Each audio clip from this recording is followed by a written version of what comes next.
Today we are going to be reading Little Witch Hazel, A Year in the Forest. Chapter 1, Spring, The Orphaned Egg.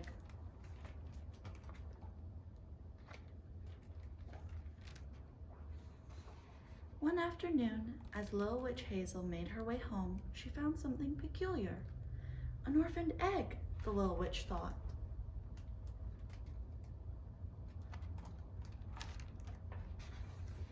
After waiting a while to see if anyone would come and claim it, Little Witch Hazel decided to roll the egg home.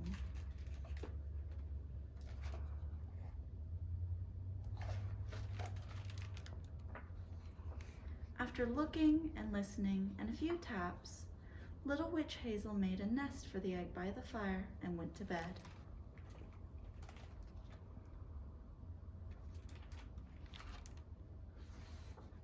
When she awoke, there was a poof of a bird staring at her.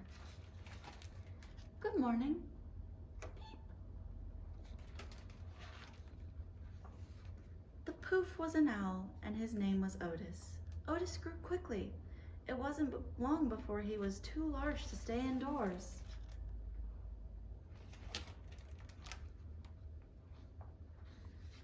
It was much harder for Little Witch Hazel to keep an eye on Otis when he lived outside. "Otis, it is not polite to eat the neighbors.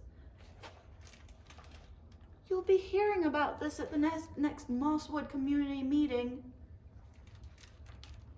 Very soon, Otis began to experiment with jumps and flaps and glides, until finally he was ready to fly. Little Witch Hazel nestled into Otis's feathers as he soared smoothly and silently through the night. She loved the feeling of the cold breeze rippling her hair and flapping her cloak. With Otis, Hazel could see the forest in ways she had never seen before.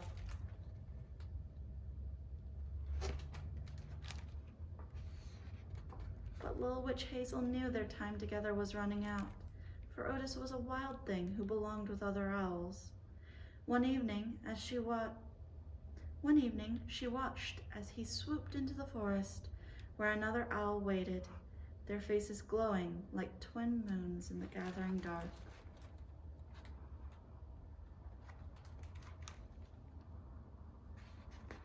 The next morning, when Little Witch Hazel brought Otis his breakfast, he was nowhere to be seen.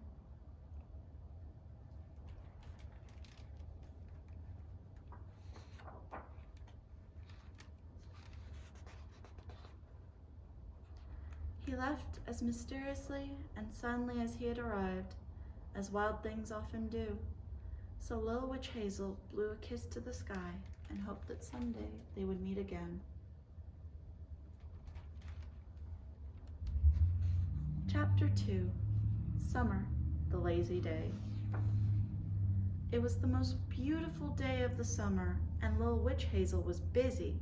She had a million things to do, and it didn't help that everyone else in the forest seemed to be out enjoying the day. "Some of us have errands to run," she muttered as she went to return her library books.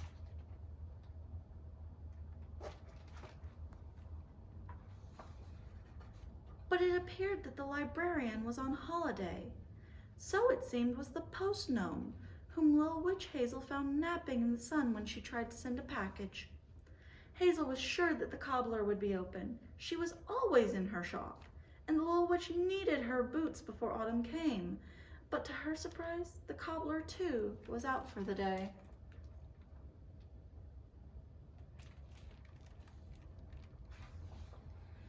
With a sigh, Little Witch Hazel headed off on her next errand. Thimbleberries needed picking, and they at least would not be taking the day off. As she picked, a boat full of elves bobbed past on the nearby stream. "Hop aboard," one of them called. "Join the party." "I don't have time," Hazel replied, grumbling. Was she the only one in the whole forest who wasn't relaxing? The sun was beating down, and Little Witch Hazel was starting to get hot when she heard another shout from the stream. This time, it was Wendell and Nadine. "Join us," they called. The little witch looked at the clear, cool, bubbling water. "I really shouldn't." She looked at her friends' smiling faces. "Well," she said, "maybe just for a little while."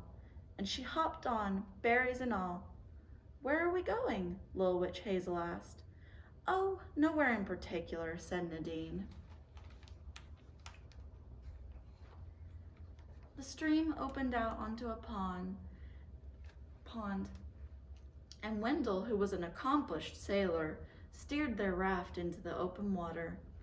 Other small boats emerged to bob alongside their own, all full of chattering creatures enjoying the summer day. "Don't any of them have things to do?" Little Witch Hazel wondered. "Oh, I'm sure of it," Wendell replied, "but nothing that can't wait until tomorrow."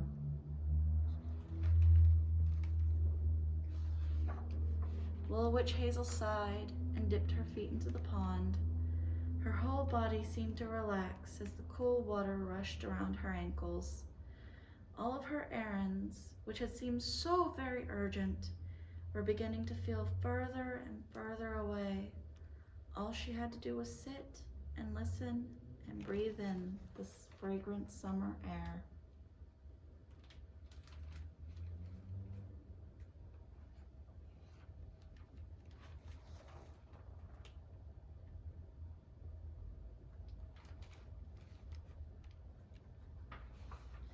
As dusk fell, a faint tune wafted across the breeze. It grew louder as they approached an island where glowing lights were strung up between the reeds. A band was playing, and from their boats, beasts of all shapes and sizes danced and clapped and sang along.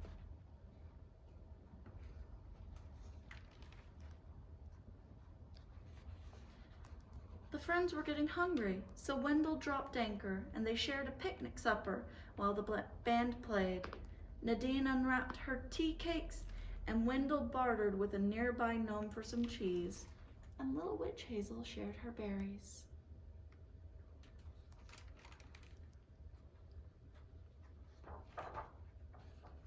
It wasn't until the moon rose that Hazel, Wendell, and Nadine began to make their way home across the now glassy, quiet pond.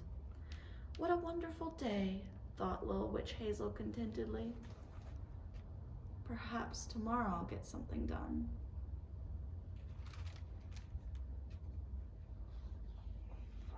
Chapter 3, Autumn, the Haunted Stump.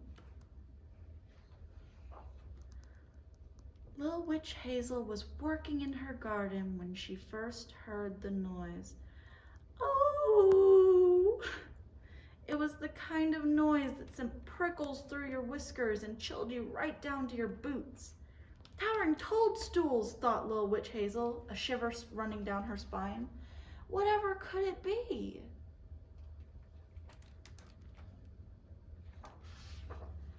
A moment later, the Mole sisters emerged from their hole in a frenzy. "Oh, Little Witch, did you hear that noise?" the sister cried. "It sounds like the laugh of a hobgoblin robber," squeaked the moles, ringing their pearls. "Screw! The kind who might steal our collection of rubies, or our stashes of stones, our caches of geodes." "Well," said Hazel, feeling a bit braver now that she had company, "there's only one way to find out."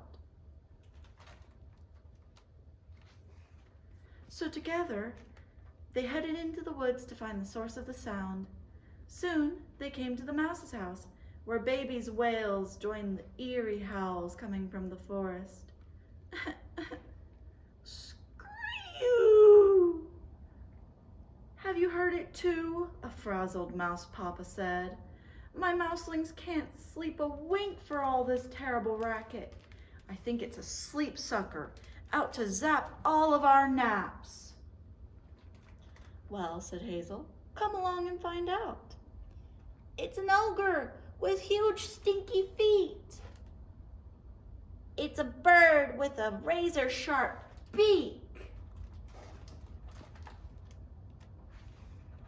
So together, Little Witch Hazel, the Mouse Sisters, Mouse Papa, and his mouselings headed further into the forest.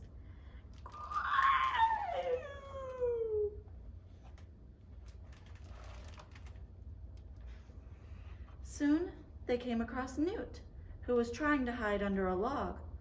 "You better clear off if you know what's good for you," he called.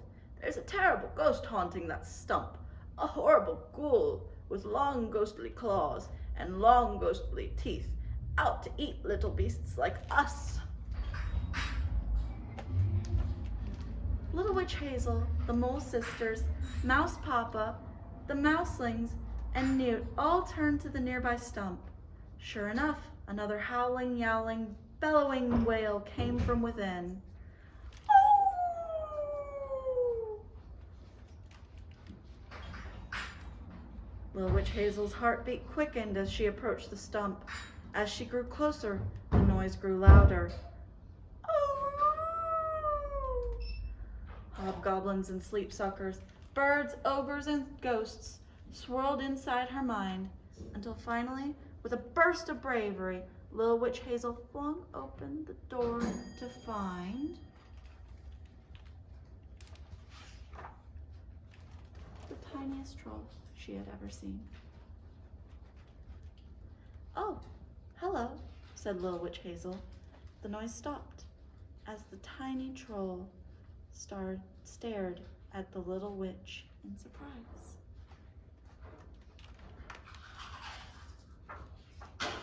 "Why were you crying?" Little Witch Hazel asked. "I'm new to town, and I have no one to share my supper with," the tiny troll whispered. "I see," said the little witch. "Well, in that case, I think we can help." So together, the neighbors all crowded into the stump for supper. The little creature laid out a very beautiful place setting for each of them. "It's fungus soup with pine needles and moss," the little troll beamed eagerly.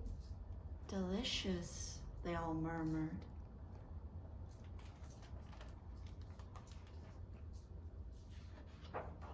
By the time supper was over, the old stump felt warm and full, and everyone was yawning happily.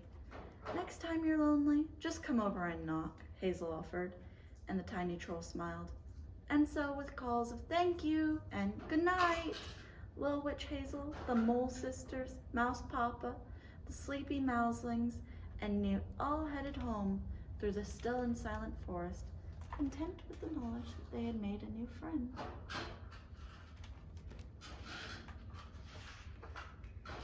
Chapter 4, Winter, the Blizzard. One crisp winter morning, Little Witch Hazel smelled a certain something in the air. It made her nose tingle, the sky was a dusty shade of peach, and the frozen ground crackled under her boots. "What a beautiful day to be out and about," she thought. First on her rounds were the chipmunks. One of the children had a toothache, probably from biting a frozen nut again. "Next time you dig up an acorn, let it thaw first." Next there was a mole with a thorn in his paw, a lonely dryad who just wanted company.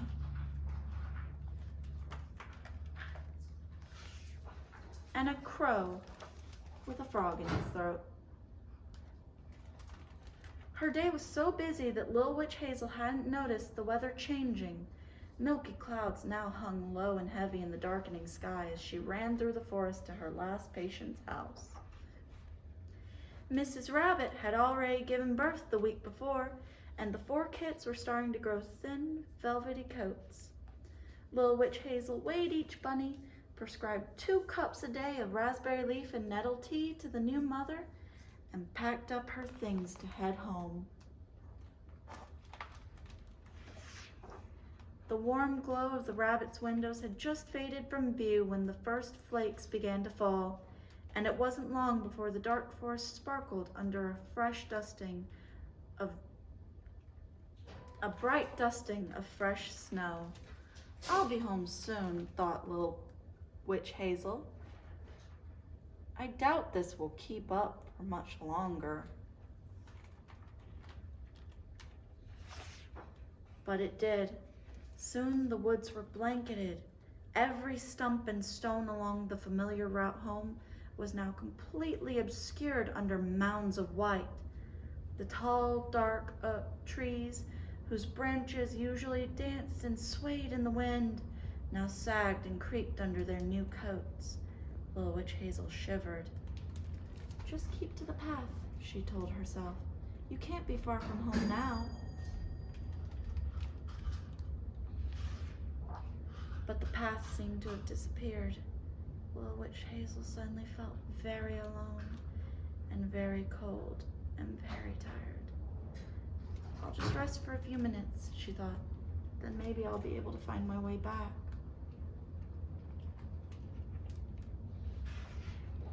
Then suddenly, just as she had begun to curl up and close her eyes, a huge tawny shape swooped out of the swirling sky and picked her up.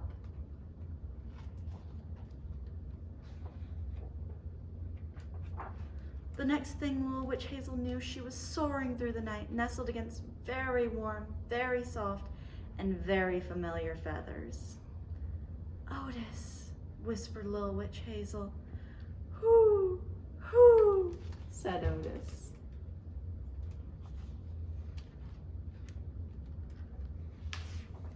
Otis had no trouble finding home through the swirling, billowing clouds of white.